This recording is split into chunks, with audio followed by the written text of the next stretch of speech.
Hi everyone, দেখো এই অঙ্কটি এবার আমাদের WBKP-তে এসেছিল। কি বলেছে, এক ব্যক্তি ধার্য মূল্যের উপরে 15% ছাড় দিয়ে কোনো দ্রব্য বিক্রয় করে 19% লাভ হয়।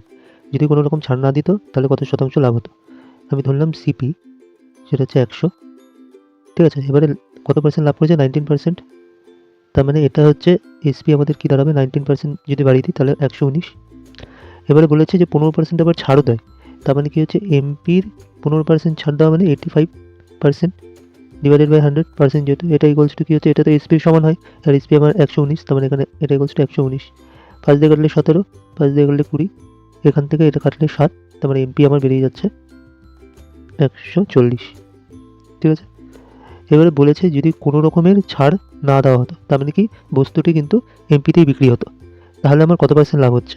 সিপি আমার 100, আর সেক্ষেত্রে এমপি হচ্ছে আমার এসপি হয়ে যাবে, যদি আমার কোনো রকম ছাড় না দেয় তাহলে সেক্ষেত্রে এসপি হয়ে যাবে 140। তার মানে আমার কত পার্সেন্ট বৃদ্ধি হয়েছে? 40%, 100 থেকে 140।